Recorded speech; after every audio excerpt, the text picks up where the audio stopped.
प्रदेश भर की लगभग 16,000 एनएचएम स्वास्थ्य कर्मियों ने आज से अनिश्चितकालीन हड़ताल शुरू कर दी है। स्वास्थ्य कर्मियों ने नवा रायपुर के धरना स्थल तूता में प्रदर्शन किया और अपनी 10 सूत्रीय मांगों को लेकर जोरदार आवाज उठाई। स्वास्थ्य कर्मियों की प्रमुख मांगों में नियमितीकरण, ग्रेड पे का निर्धारण, अनुकंपा नियुक्ति, मेडिकल अवकाश और अन्य सुविधाएं शामिल है। इस हड़ताल का असर पूरे प्रदेश में स्वास्थ्य सेवाओं पर पड़ सकता है। एनएचएम कर्मी सरकार से अपनी मांगों को जल्द लागू करने की अपील कर रहे हैं और चेतावनी दी है कि जब तक उनकी मांगे पूरी नहीं होती वे हड़ताल जारी रखेंगे। छत्तीसगढ़ के उप मुख्यमंत्री अरुण साव ने सोलर एनर्जी योजनाओं पर केंद्र और राज्य सरकार की सब्सिडी को लेकर कांग्रेस पर तीखा प्रहार किया है। उन्होंने कहा कि राज्य और केंद्र की पहल से आम जनता को सौर ऊर्जा के माध्यम से सीधा लाभ मिल रहा है, लेकिन विपक्ष इसे लेकर आलोचना कर रहा है। उप मुख्यमंत्री अरुण साव ने कहा कि सौर ऊर्जा के बढ़ते प्रयोग से बिजली बिल में कटौती, पर्यावरण संरक्षण और ग्रामीण क्षेत्रों में ऊर्जा उपलब्धता में सुधार हो रहा है। इसके बावजूद कांग्रेस के लिए यह योजना किसी प्रकार की राजनीतिक चुनौती बन गई है। देश का दुर्भाग्य है कि देश की सबसे पुरानी राजनीतिक दल जब भी जनहित में काम होता है, जनता के हित के लिए काम होता है, राष्ट्र हित में काम होता है, इनके पेट में दर्द होने लगता है। दर्द में ये बड़बड़ाने लगते हैं, बुदबुदाने लगते हैं। वास्तव में आज पूरी दुनिया ग्रीन एनर्जी की ओर बढ़ रही है और समयबद्ध ढंग से पूरा हो, लोग इसके लिए प्रेरित हों और इसलिए सरकार एक बड़ी सब्सिडी दे रही है। राज्य सरकार भी सब्सिडी दे रही है, केंद्र सरकार सब्सिडी दे रही है, ताकि हम ग्रीन एनर्जी की ओर, सोलर एनर्जी की ओर बढ़ें। और उसमें भी कांग्रेस नेताओं के पेट में दर्द हो रहा है, तो उनको दर्द तो होना ही चाहिए। गरियाबंद जिले के सिटी कोतवाली थाना क्षेत्र के दर्रीपारा में एक युवक की संदिग्ध परिस्थिति में खून से सनी लाश मिलने से इलाके में सनसनी फैल गई है। मृतक की पहचान जयलाल निषाद के रूप में हुई है। उसके चेहरे और शरीर पर गंभीर चोटों के निशान पाए गए हैं। घटना की जानकारी मिलते ही डीएसपी निशा सिन्हा और थाना प्रभारी ओम प्रकाश यादव मौके पर पहुंचे और घटनास्थल का निरीक्षण किया। फिलहाल पुलिस मामले की बारीकी से जांच कर रही है और आसपास के लोगों से पूछताछ भी जारी है। छत्तीसगढ़ प्रदेश कांग्रेस कमेटी अध्यक्ष दीपक बेज ने मुख्यमंत्री विष्णुदेव साय को पत्र लिखकर प्रदेश में नशे और उससे जुड़े अपराधों पर चिंता व्यक्त किया। उन्होंने धमतरी और रायपुर में हाल ही में हुई चाकूबाजी की घटनाओं में जान गंवाने वाले युवकों के परिवारों के लिए 50-50 लाख रुपए मुआवजा और सरकारी नौकरी देने की मांग की। बेज ने कहा कि प्रदेश में शराब, ड्रग्स और अन्य नशीले पदार्थ आसानी से उपलब्ध हैं, जिससे अपराध लगातार बढ़ रहे हैं। उन्होंने सरकार से नशीले पदार्थों की बिक्री पर कड़ा नियंत्रण और अपराध रोकने के लिए तत्काल प्रभावी कार्रवाई की अपील की। जिस तरह से पूरे प्रदेश में और खासकर राजधानी रायपुर में विगत कई दिनों से लगातार आम नागरिक, युवाओं को चाकू से मारा जा रहा है, ये सबसे बड़ा चिंता का विषय है। एक डिलीवरी बॉय की चाकू मारकर हत्या कर दी जाती है जस्ट 15 अगस्त से पहले। फिर 15 अगस्त जस्ट पहले रायपुर के 3 युवाओं को धमतरी में चाकू से मारकर हत्या कर दी जाती है। 14 अगस्त की रात को फिर घर से निकालकर चंगोराबाटा में हत्या कर दी जाती है और फिर शायद कल की घटना महावीर नगर में बीच चौक में चाकू मारकर हत्या कर दी जाती है। आखिर इस तरह की हत्या कब रुकेगी? कौन रोकेगा? किसकी जिम्मेदारी है? जो बढ़ते नशा, सूखा नशा, अवैध शराब, नकली शराब की बिक्री, अवैध कमाई सरकार की, काली कमाई सरकार की वजह से आम नागरिक मारे जा रहे हैं। कौन है इसका जवाबदार? जो वो युवा, निर्दोष युवा जिसका कोई कसूर नहीं, जो घर का एक ही मुख्य रूप से कमाऊ सदस्य है, उसकी हत्या हो रही है। प्रदेश में चिंता का विषय है। हम लगातार कहते आए हैं कि कानून व्यवस्था सुधार लो, लेकिन कानून व्यवस्था सुधारने का नाम नहीं ले रही है। जिस तरह से डिलीवरी बॉय और धमतरी में 3 डिलीवरी बॉय, एक कमाऊ सदस्य परिवार का था और जो धमतरी में 3 लोगों की हत्या हुई, तीनों परिवार के मुख्य कमाऊ सदस्य थे और परिवार की जिम्मेदारी उनके ऊपर था। परिवार वालों से मिले, हृदय विदारक घटना है। लेकिन आज तक शासन प्रशासन और सरकार के जिम्मेदार जनप्रतिनिधि उस परिवार से मिलने तक नहीं गए।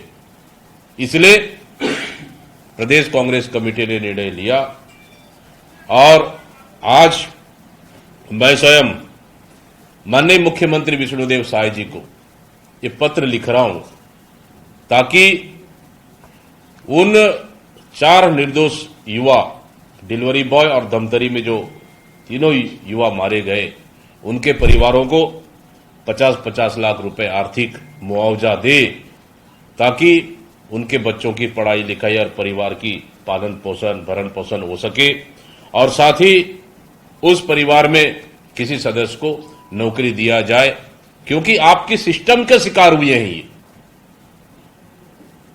और गृह मंत्री के फेलियर के शिकार हुए हैं ये निर्दोष युवा। इसलिए मैं आपके माध्यम से ये पत्र मुख्यमंत्री को लिख रहा हूं ताकि सरकार संज्ञान में ले और उक्त परिवार को आर्थिक सहायता और परिवार के भरण पोषण के लिए और परिवार के एक सदस्य को नौकरी दिया जाए। ये पत्र मैं आज माननीय मुख्यमंत्री जी को लिख रहा हूं ताकि भविष्य में इस तरह की घटनाओं को भी रोका जा सके। एनएचएम कर्मियों की हड़ताल पर स्वास्थ्य मंत्री श्याम बिहारी जायसवाल ने कहा कि छत्तीसगढ़ में हर व्यक्ति को अपनी बात रखने का अधिकार है। धरना प्रदर्शन भी संवैधानिक अधिकार है। कर्मियों की सूत्रीय मांगों में नियमितीकरण, पे ग्रेड और राष्ट्रीय स्तर की मांगे शामिल है। जायसवाल ने बताया कि एनएचएम केंद्रांश और राज्यांश में चलता है। कई प्रस्ताव केंद्र को भेजे जाएंगे। हाल ही में हुई बैठक में पे ग्रेड 27% बढ़ाने का निर्णय लिया गया है। उन्होंने कहा कि स्थानांतरण नीति, स्वास्थ्य बीमा और मेडिकल अवकाश पर भी चर्चा की जा रही है। मौसमी बीमारियों का समय होने से उन्होंने एनएचएम कर्मियों से अपील की है कि अभी हड़ताल पर न जाएं। प्रदेश में या पूरे देश में हर व्यक्ति को, चाहे वो शासकीय कर्मचारी हो या किसान हो या जनप्रतिनिधि हो, अपनी बात को रखने का ये उसका मौलिक अधिकार है। और जो धरना है, प्रदर्शन है, हड़ताल है, वो भी हमारे संविधान के प्रदत्त संवैधानिक अधिकारों में से एक है। तो चूंकि अगर कोई हड़ताल में जाता है तो उसको हम रोक नहीं सकते बलपूर्वक या कोई कानूनी रूप से, वो व्यक्ति का मौलिक अधिकार भी है। लेकिन मैं आपको बताना चाहूँगा कि उनकी जो 10 सूत्री मांग है उसमें से कई ऐसे मांग हैं जैसे नियमित करने का, जो पे ग्रेड है, और कुछ ऐसे मुद्दे हैं जो राष्ट्रीय स्तर के हैं। क्योंकि एनएचएम भारत सरकार का के माध्यम से 60 और 40% हमारी केंद्र और राज्यांश के माध्यम से चलता है और इसके पूरे नोडल जो है केंद्र सरकार ही है। उनके राष्ट्रीय कार्यक्रम में पूरे देश में ये संचालित होते हैं।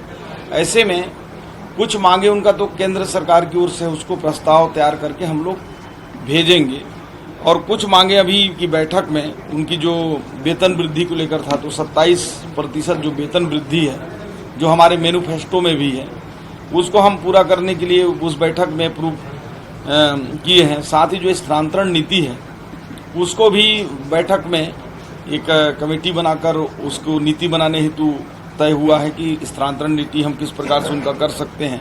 10 लाख का स्वास्थ्य बीमा है उस पर भी बैठक में तय हुआ है।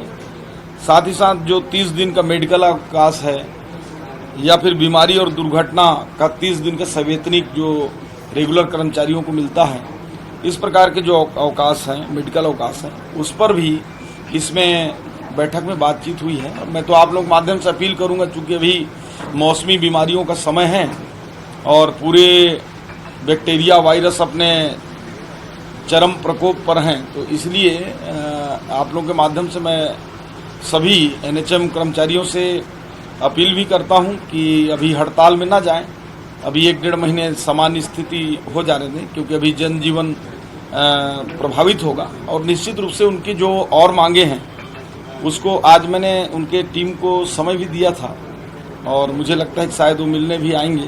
तो निश्चित रूप से उनके जो मांगे हैं उस पर जो राज्य स्तर से होने लायक है उसको हम करेंगे, और जो केंद्र स्तर पर होने लायक है उसको केंद्र को भेजेंगे। एनएचएम से जुड़ा ही एक सवाल है सर कि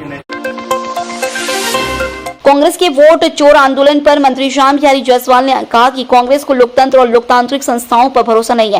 पहले ईवीएम पर सवाल उठाए और अब वोट चोरी का आरोप लगा रहे हैं। चुनाव के दिन कांग्रेस के एजेंट भी बूथ पर मौजूद थे। कांग्रेस को अब अपने ही एजेंटों पर भरोसा नहीं है। देखिए, मैं इसको स्पष्ट रूप से कांग्रेस को कहना चाहूंगा कि कांग्रेस को लोकतंत्र के ऊपर भरोसा नहीं है, कांग्रेस को संविधान के ऊपर भरोसा नहीं है, कांग्रेस को संवैधानिक जो संस्थाएं उनके ऊपर भरोसा नहीं है। ये एक सामान्य सी बात है। मैं आप लोगों से ही जानना चाह रहा हूं कि इससे पहले कांग्रेस ने पहले ईवीएम को बोला कि ईवीएम में गड़बड़ है।